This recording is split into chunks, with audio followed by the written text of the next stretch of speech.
Sideshow reappropriates the spatial form of the circus sideshow as an allegorical template for exhibition display. So within the space of the gallery, 5 self-contained tent structures have been erected.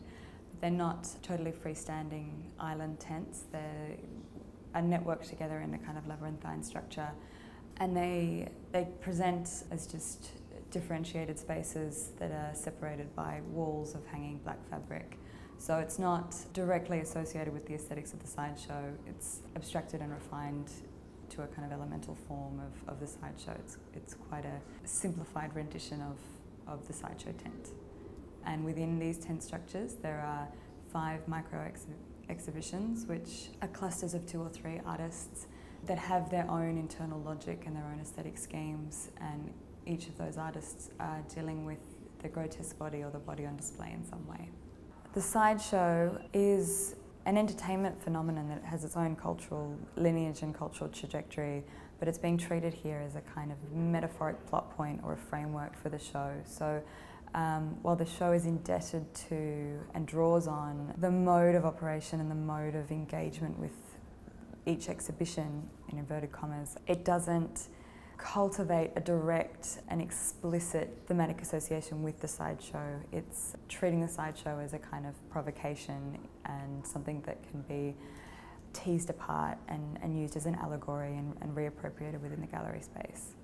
The circus sideshow was a mode of public entertainment that was popular from 1840 to 1940, and it was built around the display of humans as curiosities, so biological oddities, ethnographic case studies, novelty acts that could perform entertaining feats or short-form dramatic kind of expositions of skill were taken around the country and toured, and they kind of produced this very strange public space that was open to all manner of people, from the working class to the upper class, and the crowd would kind of unite in seeking these thrills and seeking these shocks and in the displays of these aberrant bodies or these abnormal bodies. And a part of the sideshow which does remain is the reveal. Yeah, so the spatial logic of a sideshow tent is predicated on this tension between concealment and revelation, and that's something that's really crucial to the exhibition, and is the kind of through line plot point in the way that the space has been constructed, in that these partition spaces have been erected so that I can kind of dramatise that reveal. So within the sideshow structures, the exhibitions are shielded from view and they're hidden, and the structure of the tent, which is a transient space and a temporary exhibition structure, is designed to cultivate the audience's curiosity and build up this suspense and this desire for thrill and shock, that once you cross the threshold and walk into the tent, the display of the body kind of feeds on the drama or the theatrics of revelation. So the sideshow tent was the first mode of distribution for moving image and cinema, and the early film technology like the bioscope or the cinematograph were toured alongside sideshow exhibitions and vaudeville acts and circuses, and they would be presented within these tents as these kind of objects of curiosity or wonderment, in the same way that a biological oddity or an ethnographic specimen or these other really problematic ways of presenting the body that happened in the sideshow. The sideshow tent was the kind of first proto-cinematic space, really, and those early films that were produced for that mode of distribution were produced more to facilitate the display of the technology rather than as narrative spectacles, and the kind of mechanics of early cinema hinge on the premise of eruptive spectacle and something that can tease and delight in an instant, and in a very separate way than the way that cinema that's charged with narrative works.